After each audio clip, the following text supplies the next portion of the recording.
So we've been talking about the Jacksonian era, and we talked about sort of this dual personality South, where you have a white South and the enslaved South.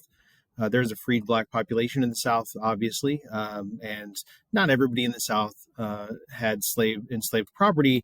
75% of the population enslaved nobody of the white population. So I think it's interesting here to look at some other historical impacts. And I think we need to want to look at abolition. Abolition is the idea that slavery, as practiced in the American South, was morally abhorrent, that it was wrong and needed to go away. It's easy for us to say in the modern era that we shouldn't judge these people by the standards of the day or by our modern standards. But we can look at the people of the time and see that there was also an anti-slavery movement, that they were being judged by the people of their time. Not only the white abolitionists, right? But also if we think about the people that are being enslaved, they are also opposed to the system. So by saying we only judge people by the standards of their day, that kind of erases the voices of those that are enslaved themselves.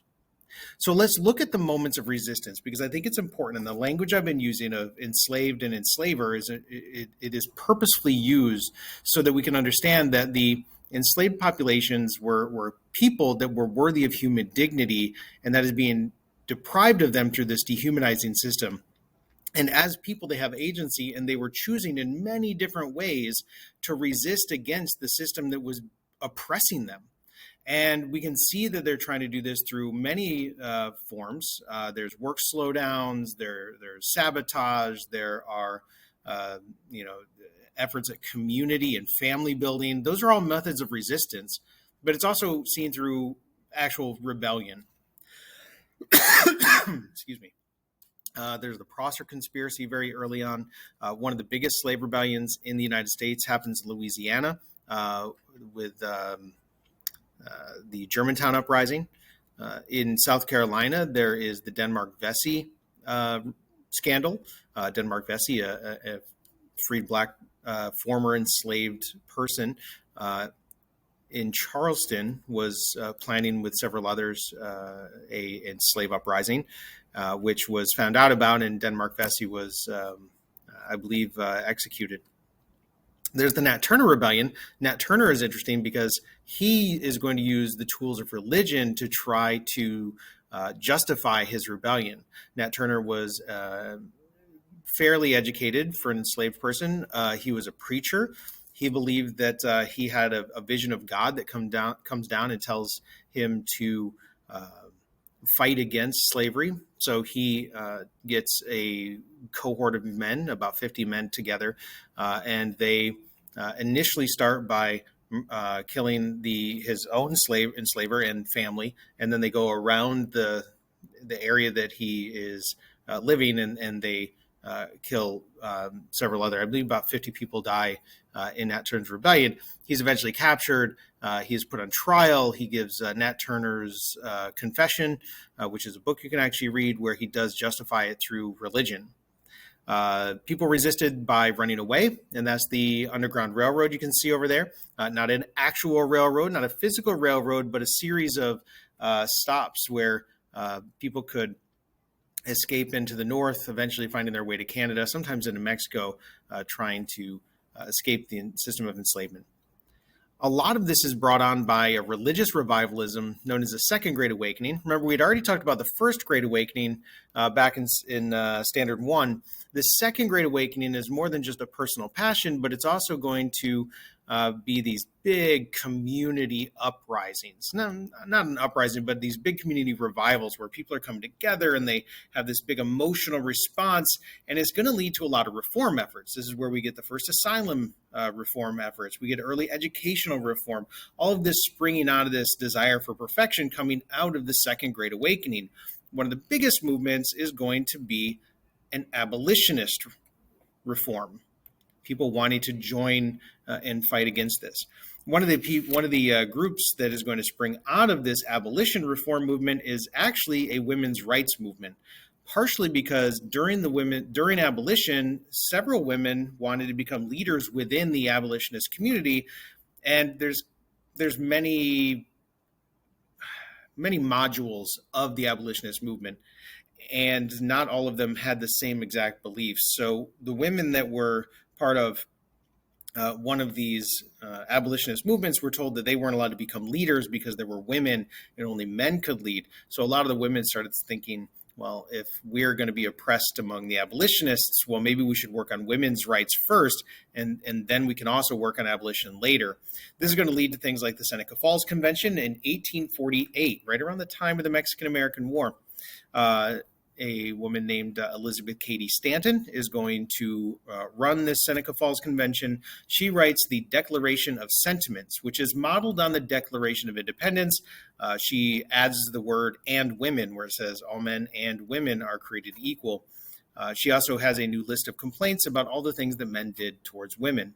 She is essentially arguing for women's equality. And yes, she is going to argue for women's suffrage, the right for women to vote. But she's also clearly going beyond that and arguing for women's equality in society. Now, the Seneca Falls Convention does occur because women have been denied that voice in the abolitionist movement, and this is the comparison of the Declarations of Sentiment and the Declaration of Independence. You can see here, where is it? This is the pro women's rights. When it becomes necessary for one portion of the family of man to assume among the people of the earth a position different from that which they are hitherto occupied. And over here, when it becomes necessary for people to dissolve political bands. So she's rewording a little bit, but using the same sort of language. The abolitionist movement is also biracial. And it's not just African Americans, it's not just white folks, but there are several phases to this as well. Early opposition to slavery was kind of racist itself. The Back to Africa movement and the American Colonization Society argued that if African Americans were freed from their enslavement, they should be sent back to Africa because they'll never fit into American society. They aren't part of the community. Again, good to end slavery, not exactly the best message here. This is William Lloyd Garrison, who is moving from a gradual to more immediate abolitionism. Instead of talking about gradual emancipation, which is what's done in England, where when a person hit a certain age, then they would be emancipated, and eventually everybody would kind of age out of the system. Garrison, in his magazine, The Liberator, and later one of his proteges, Frederick Douglass, they're going to be more absolutist about this, and they're going to call for an absolute abolition that is morally wrong, and that they're even going to go so far as say that the Constitution itself was birthed in slavery and therefore needs to be updated and changed. There's also somebody like David Walker, an African American, who wrote an appeal to the colored citizens of the world, accusing white Southern Christians of hypocrisy for supporting slavery because they did use Christianity to argue that slavery was morally justified.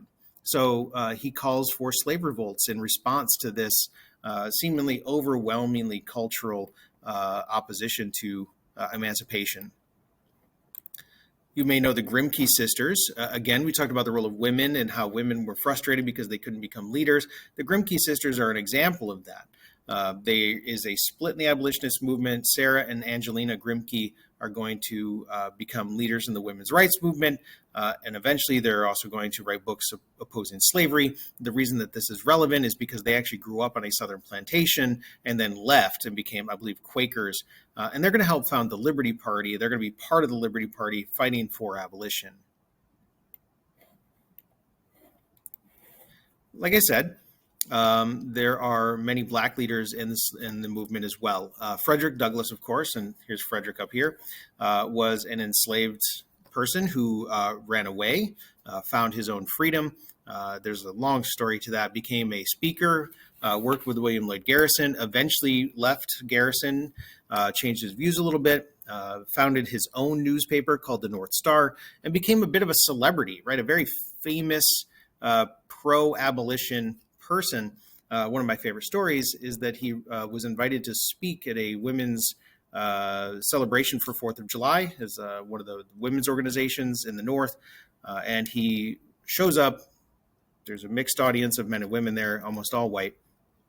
And he gives this speech called "What to a Slave is Your 4th of July." So he introduces himself. He thanks them for the invitation to come and speak, but then he kind of flips it on them and says, but why have you brought me here? Have you come here to mock me? Have you invited me here to make fun of me? Because this is your holiday. The birth of the nation is your holiday to a slave. We are still enslaved and fighting for our freedom. It's a very interesting twist on the idea here. There's Sojourner Truth. You can see here on the top right. She is a women's rights advocate and an abolitionist as well. We already talked about the Underground Railroad and a famous quote from one of the conductors on the railroad, Harriet Tubman, which you probably already know, where she says, I was a conductor on the Underground Railroad for 8 years, and I can say what most conductors can't say. I never ran my train off the track, and I never lost a passenger. And Harriet Tubman is a fascinating character even without the Underground Railroad. She would later go on to become a spy during the Civil War, and after that would become a very important advocate for civil rights. This is the Underground Railroad. I want you to note that it's not an actual railroad, but it is a series of various paths and a network of people that work together to try to help runaway slaves find freedom up in the North. I think it's interesting to note that it follows many of the waterways. It also goes mostly up into Canada because after the 1850, it's going to be possible for slave catchers to go up into the North and take by force people that they think or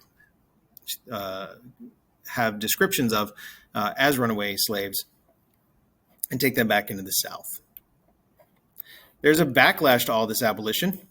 The South, seeing that the abolitionists have a moral argument against slavery, need to defend slavery. And by the time of the 1840s and 50s, these are the justifications that have emerged. The defense of slavery is complicated and there are many different ways. The first and most important is that a Southerner would say that their form of slavery, chattel slavery, is better than the Northern wage slavery, and it's all based on that happy myth. The happy slave myth.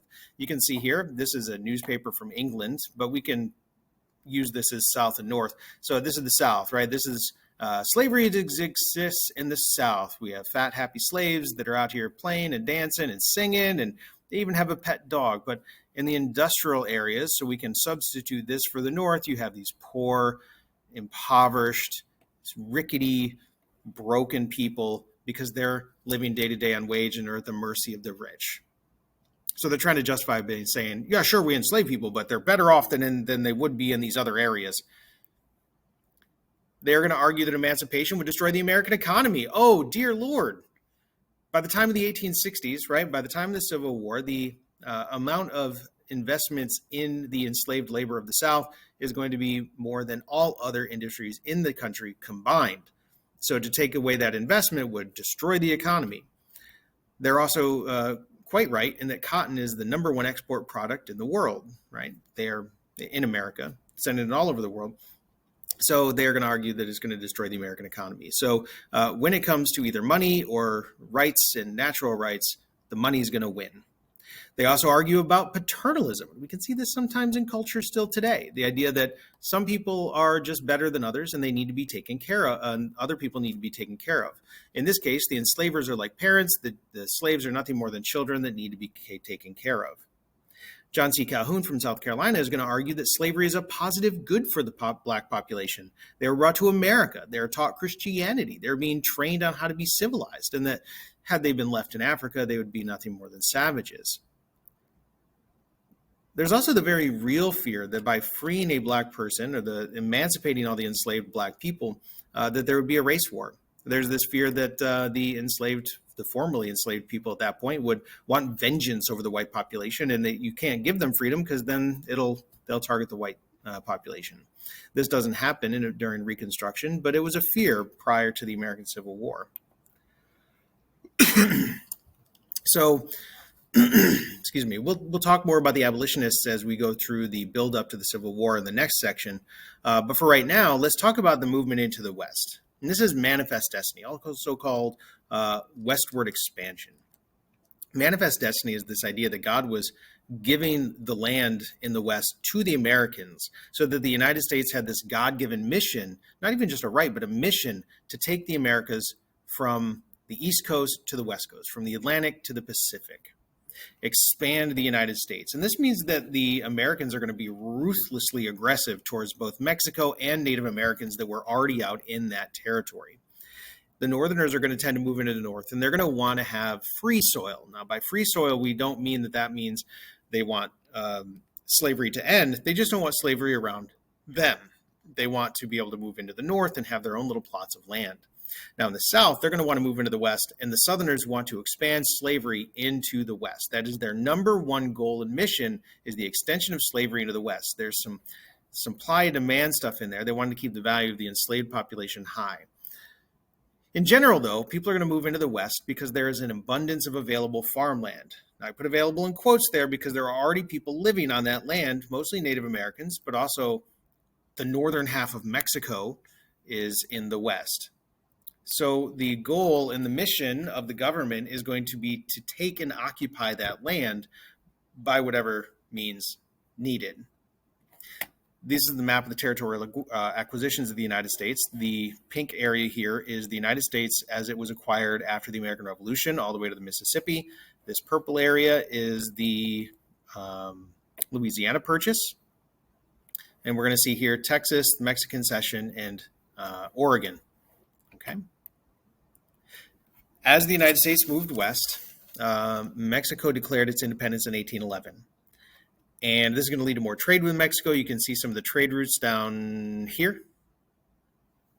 And Americans are going to begin moving into the West. This is going to lead to a lot of conflict with the Plains Indians that are out there, kind of in this territory, right? And it's going to lead to more trade with Mexico. And eventually what's going to happen is that the Americans, as they move into the West, are going to want to settle there. And one of the places that they're going to want to settle is Texas. Now, Texas was not a state in the United States yet. Texas was a section of northern Mexico. Now, a lot of Mexicans lived there. There was fear of Native Americans. There was also not great land according to the agriculture they wanted to practice.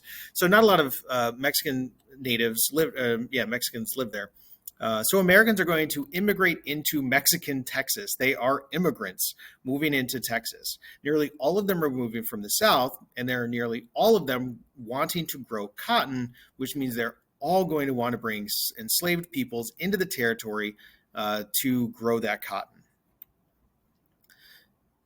By 1836, so within about a decade, the Texans that had moved into Mexico, promising to follow the rules of Mexico, are going to revolt and try to declare independence. Why? Because the new Mexican government that had just been created by General Santa Anna when he took over is going to do a couple of things. One, they're going to, and most importantly, they're going to declare slavery illegal.